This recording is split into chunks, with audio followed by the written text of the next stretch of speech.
All right, the title of this video is Suspect Realizes His Identical Twin is the Killer.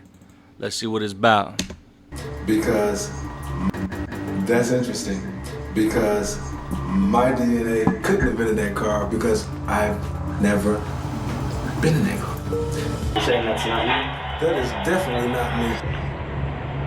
I don't have a shirt like. So my guess is that his twin committed a murder or whatever, killed someone, and they're blaming him for it because he looks just like him, and then they later realize that he has a twin that did it. Just by the title, that's what I'm guessing. Like that, I only can't even see the face of the person, but that's not me. Yeah, I don't know. Yeah, I'll take it. Okay. On July 18th, 2008, Duluth, Georgia police 2008? found elementary school teacher and adoptive mother of 3, Janai Coleman, brutally gunned down in a parking lot. The police rushed to investigate what kind of monster could have been behind this ruthless act. A monster did it. Thanks to eyewitnesses, CCTV footage, and DNA tests, the detective zeroed in on the prime suspect and had a mountain of evidence against him. Little did they know that all their efforts were meaningless, and the true perpetrator would be someone they never could have expected. Now, we had when that model lady just got shot. Where at exactly? Where her bus station is at. Is she breathing? Conscious and alert? Yeah, she moving in there. Did you see where the person is that did it? Yeah, he was in a car, but he pulled off. It was like a beige car. It was 9 p.m. on the 18th of July in Duluth, Georgia, and Janai Coleman was doing what she always did on Friday nights, waiting to pick up her daughter. She had parked her gold Dodge Stratus near Gwinnett Place Mall just outside Red Lobster, where her daughter was finishing her shift. That's crazy, like the technology and all the things they have nowadays, where they could realize what people did in the exact way that they did it. These crime investigators go crazy. This was her routine, familiar, At the Red safe. Lobster? But that night, something was off. As Janai sat in her car, a man emerged from a nearby gas station He has with a gun pistol. in hand. Wow. Before she could even process what was happening, he was at her window, ordering her to get out of the car. Janai had no chance to react. Before she could even have time to plead or fight back, she heard a gunshot. A single deafening blast. I wonder if dude was drunk or something, because apparently it's just a random situation, right? Echoed through the lot. The bullet had torn its way through Janai's chest. Wow. But the attacker wasn't done. He dragged her from the car and tossed her onto the pavement like she meant nothing, before speeding away in her vehicle, leaving her in a pool of her own blood as she called out in pain for help. Some witnesses rushed to help Janai, while others called 911. When the paramedics arrived, they stabilized her, racing against time to save her life. But just 10 minutes into surgery, Janai succumbed to her injuries. The news shattered the Coleman family. Why would anyone want to kill her? A beloved mother, teacher, and friend who stayed in her lane, avoided trouble, and lived her life with kindness and purpose. So the detectives had just one question. Was this really just a carjacking? The act felt personal, too violent and too bold, more like a Wait, she was in the military? crime of passion. But little did they know, the investigation was about to take a turn that no one saw coming. While detectives couldn't yet determine if this was a crime of passion or just a random carjacking, one thing was certain. They needed to find Janai's car. For nearly 24 hours, the search turned up nothing. But then, on the 19th of July, 2008, a call came in. Is that front door open?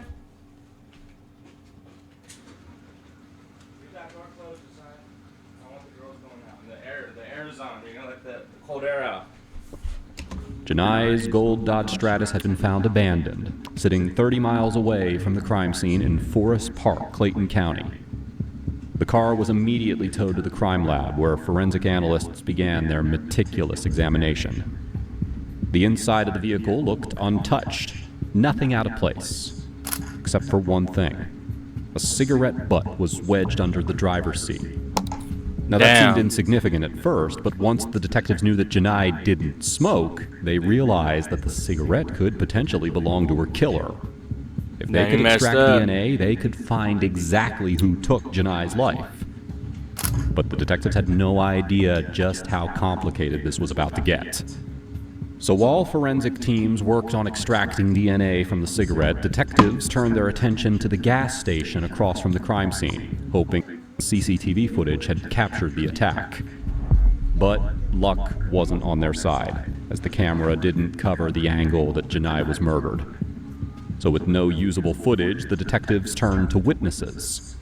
A bus driver who had been near the scene at the time of the attack had heard the gunshot and then saw a black male dragging Janai out of her car before taking off in the stolen Dodge. She described the suspect as wearing khaki shorts and a white shirt with green sleeves. Luckily for the detectives, a man matching this exact description had been spotted in Forest Park, the same area where Janai's car had been dumped. At the same time, detectives got 2 pieces of surveillance footage of the man from 2 different locations. At the gas station store, the suspect was seen purchasing an item before leaving. But then, he came back to purchase a pack of Bunsen Light Lung cigarettes, the exact same brand of cigarettes that were found in Janai's car. Damn, they get deep into the investigation to find all this shit out. Welcome back. Surveillance footage confirmed his movements, tracking him as he abandoned Janai's Dodge in Forest Park. So at this point, the detectives believed that they had everything they needed. They had a suspect, they had video evidence, and they had DNA from the cigarette. They were so close, yet so far from solving the case. When the forensic lab results came back, detectives were hit with a setback. The fingerprints found in Janai's car had no matches. The DNA from the cigarette? Also no matches. Their prime suspect was still a ghost in the system. So with no name, no identity, and no criminal record to match, detectives had one last option: to turn to the public. So, detectives released the surveillance video of the man at the convenience store, hoping that someone would recognize him. By February of 2010, the case had long gone cold. But then, out of nowhere, a breakthrough. A notification from CODIS, the national DNA database, popped up. The cigarette butt had finally found a match. The suspect had entered the system due to a recent drug conviction. The man was 50-year-old Donald Eugene Smith. He perfectly matched both the witnesses' descriptions and the surveillance footage. With a court order in place, detectives wasted no time, and on the 3rd of February 2010, nearly 2 years after Janai's murder, Donald Eugene Smith was arrested. But they were still far from justice for Janai, to say the least. With solid evidence linking Donald Eugene Smith to Janai Coleman's murder, detectives were confident that they had their guy. Now they just needed a confession. But what Donald said next, no one saw coming. Okay, I have this rights. You want to discuss it? Yeah, I would like you to just explain to me. Okay. This guy had an identical twin that killed someone, and he looks just like him, and like they saw footage of him in the store, and they're like blaming him for it, but he had someone that looks like him, just like Have you him. ever met this woman before in your life? That would suck. What happened? Vehicle you said you've never seen before, and the woman you've never seen before, okay? Your DNA ended up in that car. That's interesting because my DNA couldn't have been in that car because I've never been in that car. Though it is normal for suspects to deny involvement in a crime, there was something different about this one. The detectives had all the evidence facing Donald, and he just looked them in the face and said no. Donald was adamant of his innocence, and the detectives definitely didn't like that. Issue we're up against. You know, I was hoping you said that. Yeah, I saw her. Like, worked with her, hung out for a minute, and that was it. But I left, and I left. She was very much alive. Well, something like that we can somewhat explain away. But when you say you've never even seen her before, how the hell did his DNA get in the car if he didn't even know her? No, I've never seen her. Sensing that Donald was being deceptive, Trying the to set detectives this dude played the up. surveillance video they had of him. But this only boosted his confidence. I have a picture basically on a computer. I want you to look at it and let me know if you recognize it as yourself or not, okay? This is the day I'm talking about. Was it with this guy right here? Yeah. You're saying that's not me? That is definitely not me.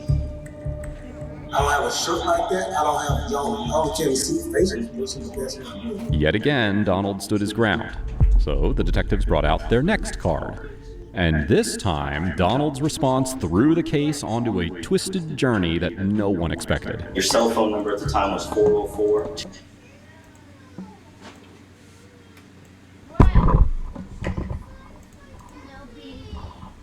Alright. Sorry. I don't want those, bro. Here.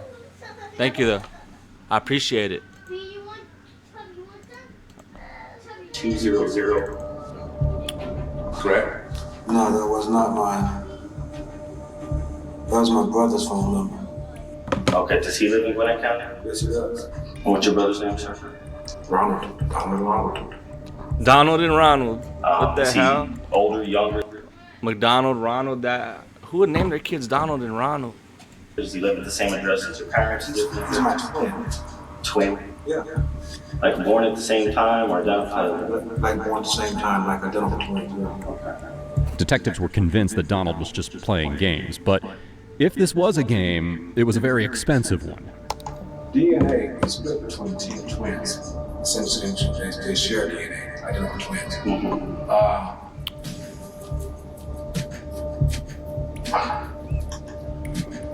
I've never been in there. Neil Detective Cruz, how would your DNA get in that young lady's car? I've never don't know the young lady, never seen her. There would have to be somebody who shares my DNA. Obviously. Conclusion I'm jumping to what you're saying.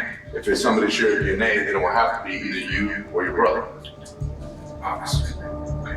What's phone? What color is this phone? Well, hold on. I'm not going to implicate nobody else in no crime. You're not implicating. I'm just asking what color is your brother's phone. Do you know where he's staying? Put your shoes on. Yeah, as a matter of fact, I do. Where is that, sir? I don't know, because now you're going to, now I guess he's going to be the suspect. No, I need to talk to him. If your brother did something that stupid, you need to go ahead and just extricate yourself from the whole situation. You're right. I don't think I need counseling on that. This is a difficult moment. I understand. We do a polygraph. You want to just do that? No, but I want to know. It's right there. Now, when I refuse this test, you gonna go ahead and book me and take me away? Basically. Take me to? Right now you weren't charged, you are under arrest. Damn. I'll tell you what, I'll give you some time. You want some fresh water? Donald indeed had a twin brother. But were the two accomplices? Or was Donald trying to throw his brother under the bus? Or is he telling the complete truth? Hoping to find out, the detectives ran a polygraph test, and Donald failed woefully. Now, obviously, when we show you the video before, obviously you said it wasn't you. You had mentioned to me that you felt strongly it was your brother. My time. Now, in light of the fact that I've taken this polygraph, I had to know. Yeah, that ain't right to charge him for it. They don't even know for sure. When she was asking me the questions, one thing I kept seeing was my brother doing something like that. It's devastating, actually.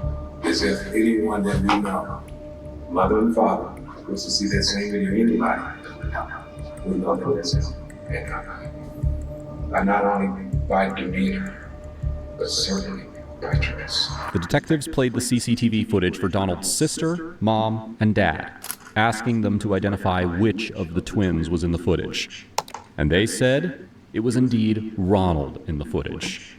Additionally, on a smoke break from the interrogation, Donald hand-rolled his cigarettes, something entirely different from the brand found in Janai's car. So now the detectives were confused because Ronald had no criminal history, so everything pointed to Donald. Ronald was called in for an interview, which he refused, and then he began to dodge the police. They eventually found him hiding in his parents' Yeah, I want hall. me to turn it off? The detectives had focused all of their efforts on Donald, But now, for the first time, Ronald became their new focus. On the 5th of February 2010, Ronald was arrested and brought in for interrogation. We're in a detention type situation, okay? Can you, whatever you're gonna say, could you put it on hold for just a little while? Why is that? Just can you? You say I'm gonna be here for hours. Can you just put it on hold for a little while? I think you need to draw some blood or something. You want him to draw the blood first? Well, you tell me what you want to do. I mean, I want to talk to you, but before I can talk to you, I gotta read you your rights. Well, you don't have to arrest me right now. What do you mean I don't have to? Well, what do you mean, Ron? Explain to me. I mean, I have to get this done. This is just a formality, and then we can just talk, and that's fine. If you tell me come back in a little while, I'll come back in a little while. But I have to do this by law. I have to. Well, you wasn't by law when you was. We were sitting down talking, and we were having a smoke. I have to advise you of your rights. The fingerprints have come back. Okay? And the fingerprints are a match. 411. So for us to discuss the matters of the fingerprints and the other things, I have to advise you of your rights. Okay? You have the right to remain silent. I'm just gonna bother you right now. Okay.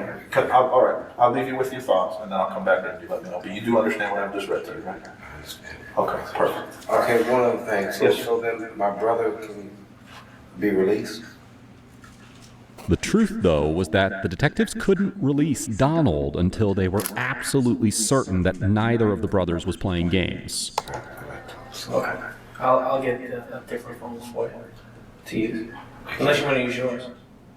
I mean, it's your minutes, it's up to you. I might as well burn him up. Okay, I'll get it for you. Sit tight. Hey, a whole lot has happened. They'll be letting Donald go as soon as possible. Alright, well, I ain't going nowhere no time soon. I was trying to get them to at least let Donald go tonight, but it just can't happen quite that fast because they actually made a warrant out for him. So there has to be a process where the district attorney has to get in touch with the judge. It's not like they can just automatically just release him. But he's trying to do it before Monday. He's trying to do it. He said he's going to try to do it tonight, but I don't know how it's going to work out. But what? Yeah. They shot her. So a guy just walked up to a car, shot the lady in her chest, took the car, and now they arrested a guy, but he has a twin that looks just like him. So now they don't know which one it is, because they have videos of the guy and they're not sure who to arrest. Search warrant. The charge is murder. Don't look too good. I hate to say that, but no, don't look too good. Damn, I can't. Donald and Ronald are their names. My little time is running up on this phone. You gonna go? I tell you this, damn. Do you want me to go with you, or I'm in deep shit. Yes, sir. Oh yes. Oh yes. Was this something accidental? There's something like that I can almost understand. And I guess that's the question that he's saying. Accidental makes more sense, and that's what he was alluding to. You seem to have so much emotion right now. Obviously, you care for someone for 45 years. That's something more that I can understand. Just looking for some understanding. What was said? What was said that made you set you off? Yeah, I guess the only words I could say, like maybe set you off or angered you or upset you. For things to have gone the way that they did. I'm not prepared to nothing like that. I'm just not prepared to go into nothing like that. I'm just not. Is it just because emotionally you can't, or is it draining, or? No, I'm just not prepared to give any kind of a statement. Okay. Do you know when maybe you might be prepared to talk to somebody? I need some time. I need to get past the hearts. The what, I'm sorry? Would you like to see your brother? I just want my brother to go. Your brother really wants to see you. He misses you and he's worried about you. He asked me, can I see my brother? I really would like to see my brother. Those are the exact words out of his mouth. I want to see him. You talk to him today. He's right next door. He's sitting in that room right there. You serious? I swear to you. I swear to you. He wants to see it. But you can't let him go. Why don't I do this? Why don't I bring him in against it? Let him see. He's worried about it. You can't see me right there. She wants to go with you. He's dying to see it. All he wants to do is hug you, tell you that he loves you. And then he's going to be here for it. All right. So you want me to go next door and tell him that he's 4 feet away from his brother and can't see him? Yeah, do that. Alright, I'll go over there and tell him.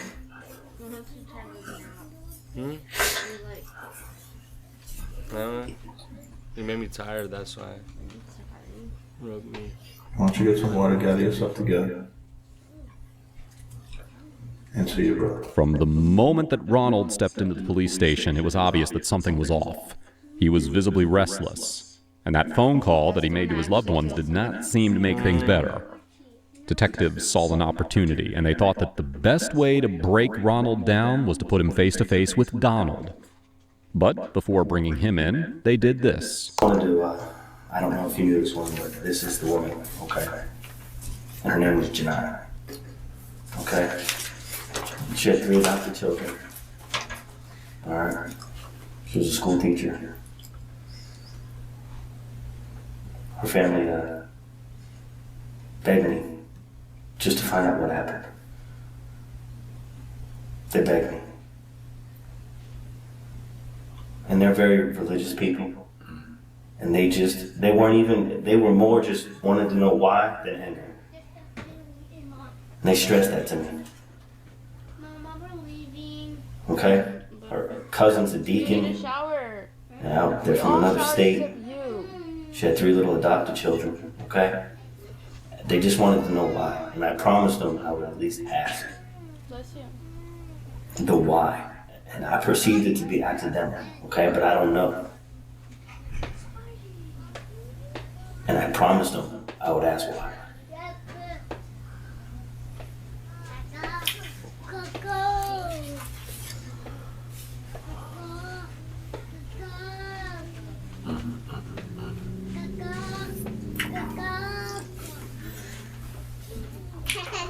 I told him I thought it was an accident, I'll be honest with you. I mean, am I right and accidental? I can't. I swear, I just can't say it right now. Okay. Will you let me know, okay? Please? Damn, he was the one who did it. Because I made them a promise I would try to just know why. They don't even care about anything else, but just to understand what happened and why. Okay? If you need something, just knock on the door. You need a tissue? Trying to push for a confession, the lead detective used Reed Interrogation Technique 7, offering Ronald a socially acceptable reason for the crime. Usually, most suspects jump at this chance, eager to minimize their guilt. But Ronald was so devastated that he shut down completely. So, they sent in Donald. Look,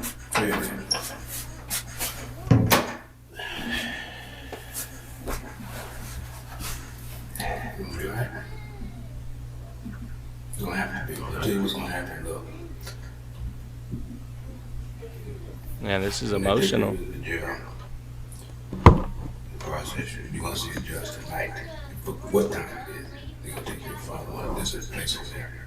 They'll be the same way. Because I got about 2:30 in the afternoon. She's dead. I didn't get over there. So I don't know.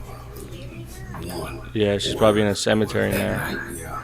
Yeah, because they took you out to the scene of the crime and everything. These dudes here. Yeah. Go to heaven.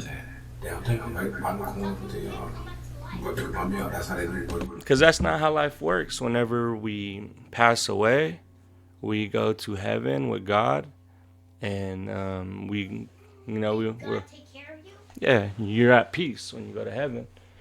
So you go up to heaven, and I don't know what it's like because I haven't gone, but we all go one day, and that's just life. But it's unfortunate, but it's completely normal because every human has to go through it. Everyone No one lives forever, but that's okay. You know, I know it's scary, but it just happens. How is it scary? What? Like, if you're like scared to go. Because we go to heaven and we don't know what it's gonna be like, right? Swimming pool? Yeah, I'm sure in heaven that is very peaceful up there. Who knows? Come get me. And the reason they came got me because of the DNA. We got the same DNA. Mine's in the database, federal database. Because 2008. They take that before you get out. You know, go see a judge. That's the first thing. Yeah. They dress you down. Is it 2 months? You're gonna be, they'll put you on suicide watch. They do it all. This happened like 17 years ago. Yeah, they put you in see how about the glass. Yeah, they put you in some. Yeah. It's real, except for some gown. It's a panic gown. It's that, you know, that thick stuff. Just, you know, strap it off. And then yeah, a panic blanket on a little mat. But yeah, they'll be there for at least 3 days, at least 72 hours. And then somebody gonna talk to you every day, but you'll be able to see them out there. Yeah. And, What? nobody they got them motherfuckers. Oh, I don't think it works. Like they give you on a battlefield. They get some It don't work. I mean, unbelievable. It's not going to, Josiah. Let me try it. It's not gonna work.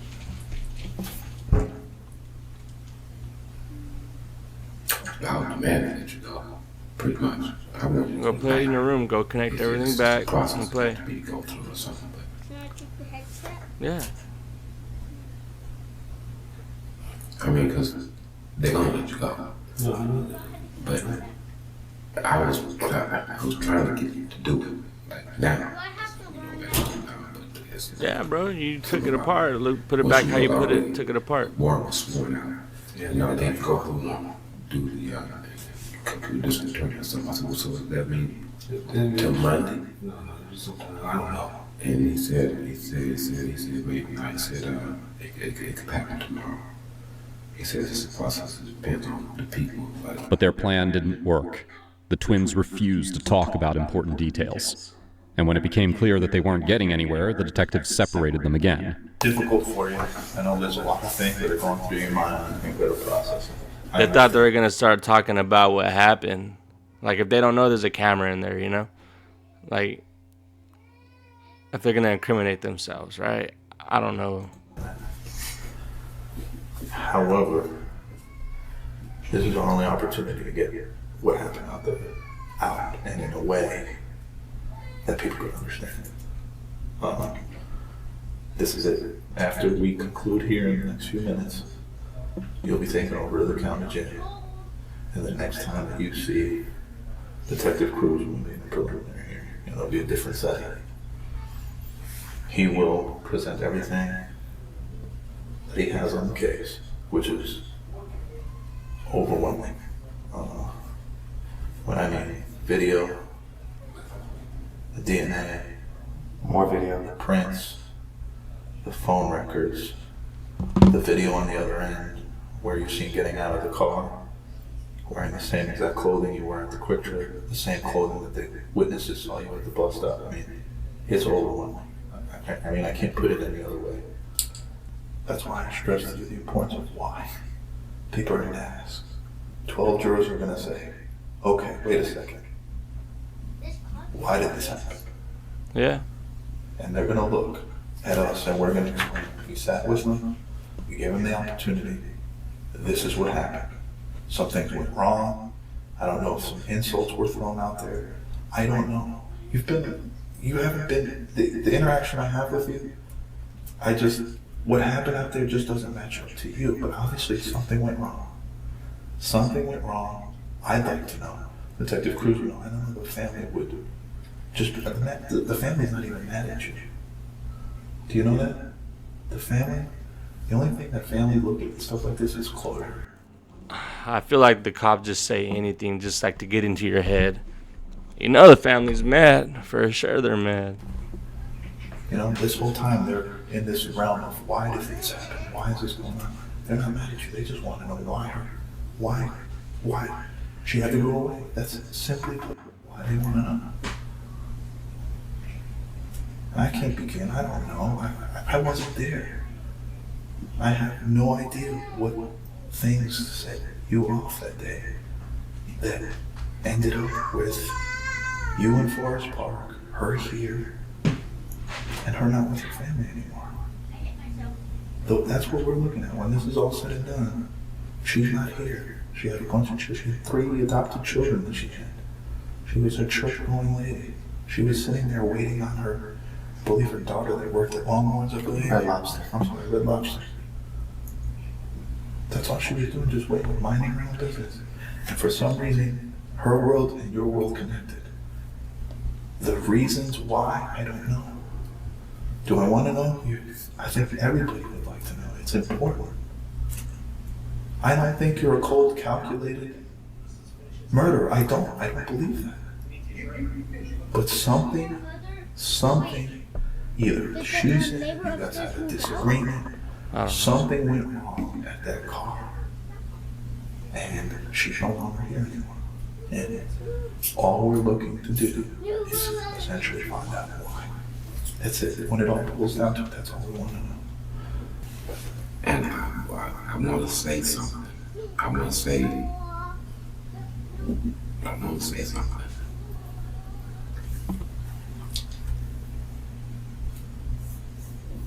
Smoke one cigarette. Okay. We'll come back and talk. Fair enough, Ron. You've been good. Do they still allow people to smoke cigarettes when they're in the interrogation room?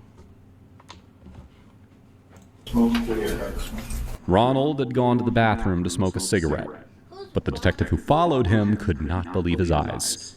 Ronald had lit up the exact same brand of cigarette that was found at the crime scene. This guy.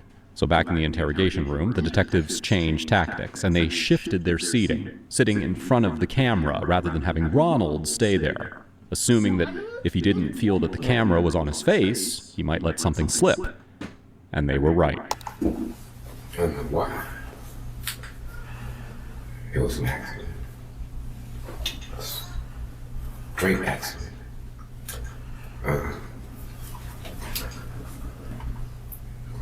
It was a hair trigger.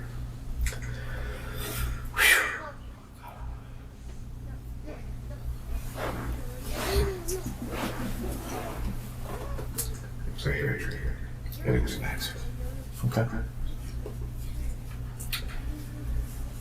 It was an accident. I swear to God, it's an accident.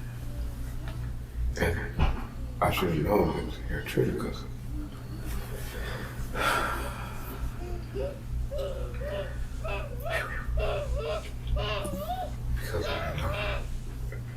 I accidentally shot.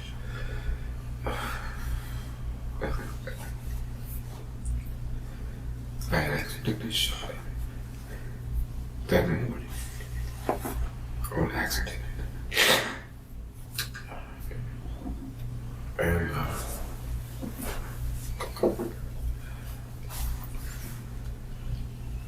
I said I'm gonna take a car. It was something I'd done before when I was way younger. Right. Oh, damn. So it was just trying to steal the car. And if this was someone, so there wouldn't be much resistance. Yeah, that just shows that you got to be careful where you go in your car, where you're sitting at night, just chilling in your car. Because all he was trying to do, from what he said, seems like maybe he's being honest, that he just wanted to take the car and accidentally shot her because the trigger was a hair trigger, just lightly, barely even touch it, and it shoots. But it was Or probably he didn't know that in the hotel room. Mm-hmm. And he just said, I think he was trying to fake shot. He did it on accident, so he was trying to steal the car from the girl, and he pointed the gun at her, but the trigger was very light, so if you barely touch it, it shoots. So all he was trying to do was just point it at her, get out the car. Yeah, but he shot it on accident. So he was like this, so he's trying to pull up the gun So she get out. Girl, so she can like get out and Mm-hmm. run. Yep, and he shot her on accident. And An accident? and it kind of went off. I had it in my hand. And, Was it a pistol? Yeah. What kind of pistol? I barely touched it. I don't know. I hate pistols and Call of Duty. Yeah. They just go so fast. They go. And then you get the. When I got out, It takes a long time to realize. I noticed a police officer, basically dressed like a police officer. I guess he was like doing extra night duty or something. I mean, just One an line. extra job. One line. Right. And I didn't see him at first when I parked the car. So then I kind of walked towards him because I wasn't sure if it was also a policeman. So I walked towards him like I was looking for something. And then I was on the phone. And I went, oh, yeah. I was on the phone. And I tried to play it off like I was looking for something. That's when I started yelling at the phone. Okay. And went back to the car. And I saw him coming up, walking up to the car, and I took off. And I seen him on the radio. So that's crazy. Like the cigarette butt on the floor had a lot to do with led up to this. They found the cigarette butt and looked at the stores. Any little piece of evidence get you caught. In the mirror. And so I knew I couldn't get too far. So I left out my parking lot, went down the street, parked in another parking lot. Got out. I went to the hotel. But it was, I didn't mean to shoot. I have a TV on my head. It was a hair. I'm a TV head. And I didn't drag her out of the car. It wasn't like that. Okay. The gun went off. She said, you shot me.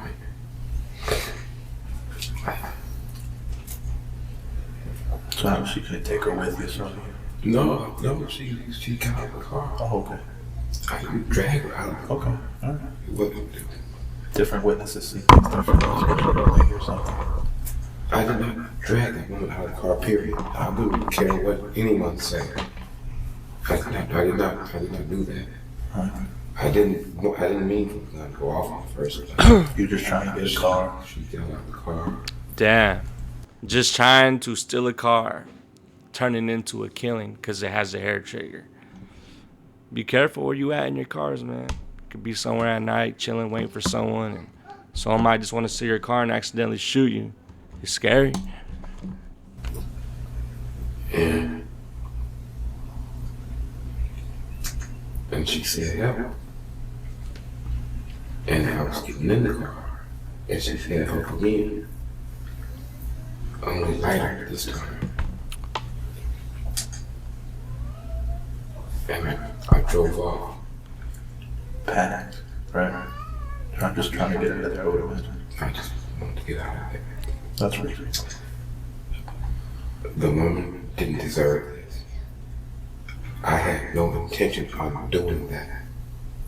It went off. Shot at me. Because it wasn't drastic. And the only way I would really hurt somebody is someone was trying to hurt me. Ronald admitted that he had seen the perfect carjacking victim. A woman, alone, at night, with no one to protect her. He approached Janai Coleman, threatened her with his .357 Magnum, and demanded her car. But then, he claimed, the gun quote-unquote accidentally went off because of its hairpin trigger. But the detectives didn't buy that for a second. Ultimately, the police released Donald, and Ronald was charged with the murder of Janai Coleman. When Ronald Smith took the stand in court, what happened next stunned everyone.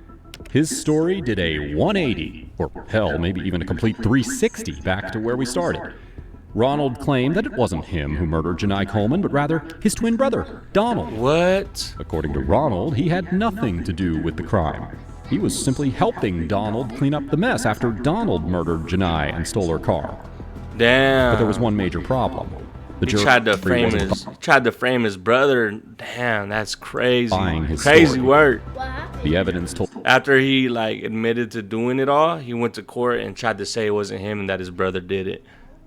So a he's different blaming story, them. up His brother. until the way in which he made his confession. Ultimately, Ronald Smith was found guilty of the murder of Janai Coleman. He was sentenced to life in prison, plus an Life in additional prison. 25 years. So it was actually. Now, if you think this case was No, it horrific, was him. you need It was him. Yeah, this guy that they're talking to. That's crazy work. And Crazy story. And he was blaming it on him. Oh, what? And he was. That's why he wanted to be get. He just. Is it because he just wants to? He blamed it on him before. He blamed it on his brother because like He didn't want to get in trouble. So now he's gonna do more crimes now. Nah, he's in jail for life. He ain't coming home. That person who. The blamed guy it who- on his brother. Yeah, So how didn't he know that he was guilty? he admitted to it. All right, bye, y'all.